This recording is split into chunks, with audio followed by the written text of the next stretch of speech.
Coba bayangin ya, ada negara kecil di Eropa. Luasnya bahkan lebih kecil dari Pulau Jawa. Tapi bisa menjajah wilayah yang luasnya berkali-kali lipat dari negaranya sendiri.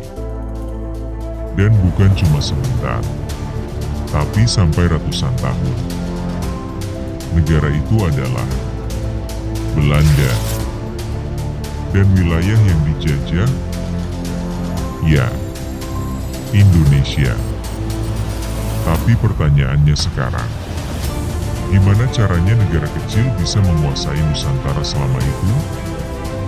Apakah karena mereka lebih kuat, lebih pintar, atau ada sesuatu yang tidak kita sadari?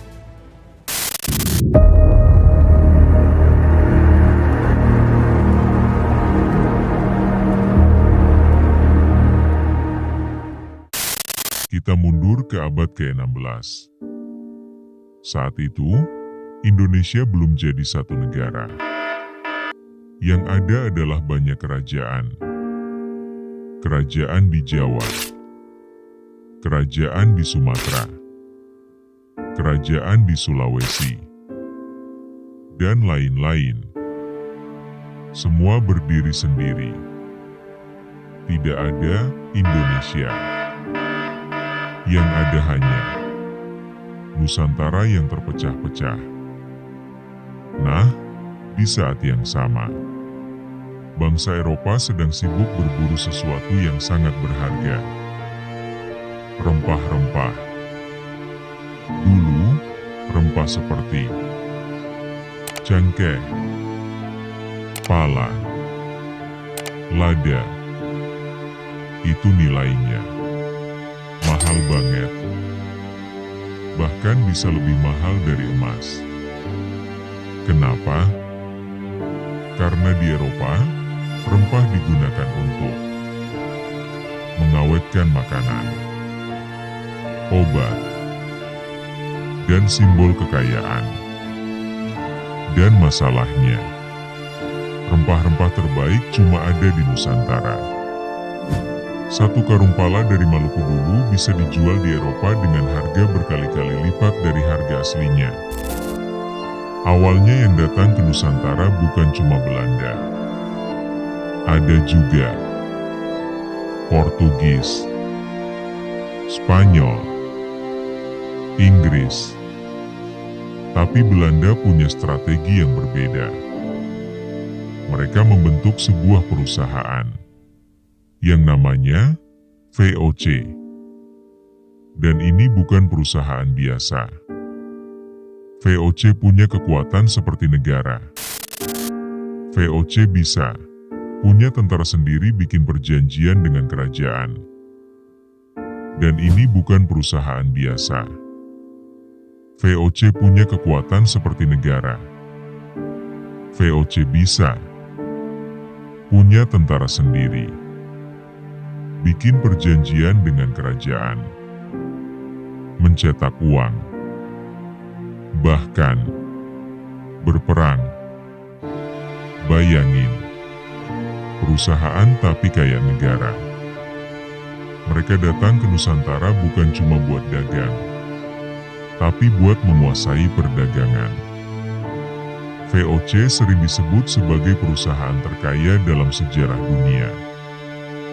Nah, ini kunci utama kenapa Belanda bisa lama menjajah. Mereka tidak langsung melawan semua kerajaan. Mereka pakai strategi divide et impera, adu domba. Contohnya, kalau ada dua kerajaan yang lagi konflik, Belanda akan bantu salah satu pihak.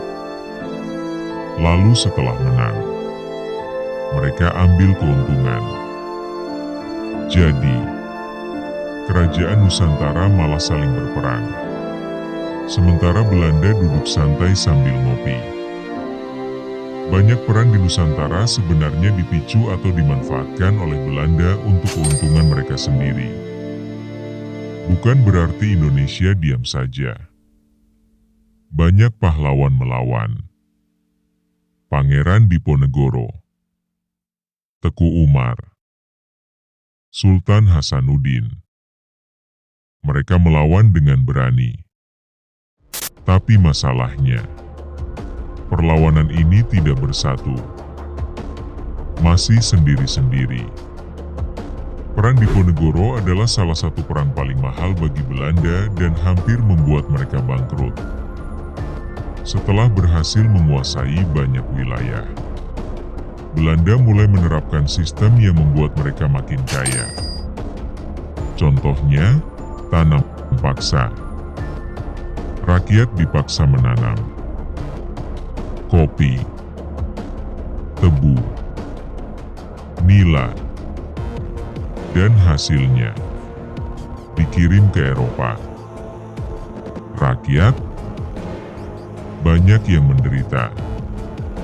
Sistem tanam paksa membuat Belanda mendapat keuntungan besar, tapi menyebabkan banyak rakyat Indonesia kelaparan. Jadi, kenapa bisa 350 tahun? Sekarang kita rangkum. Kenapa Belanda bisa menjajah lama? 1. Nusantara tidak bersatu. 2. Mereka pakai strategi adu domba. 3. Punya teknologi dan senjata lebih maju. 4. Mengontrol ekonomi lewat rempah. 5. Menggunakan sistem penjajahan yang terstruktur. Jadi bukan karena Indonesia lemah, tapi karena kondisi saat itu memang menguntungkan mereka. Istilah 350 tahun dijajah sebenarnya tidak sepenuhnya akurat karena tidak semua wilayah dikuasai secara bersamaan. Dari cerita ini, kita bisa belajar satu hal penting, bahwa kekuatan terbesar bukan cuma senjata, tapi persatuan. Dulu, Nusantara terpecah, dan itu dimanfaatkan oleh penjajah. Sekarang, kita sudah jadi satu negara. Tinggal bagaimana kita menjaga itu. Menurut kamu, kalau dulu Nusantara bersatu sejak awal, apakah Belanda masih bisa menjajah? Tulis pendapat kamu di kolom komentar.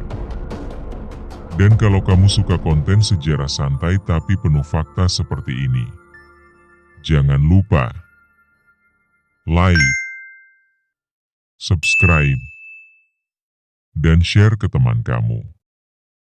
Karena masih banyak misteri sejarah Indonesia yang belum kita bahas.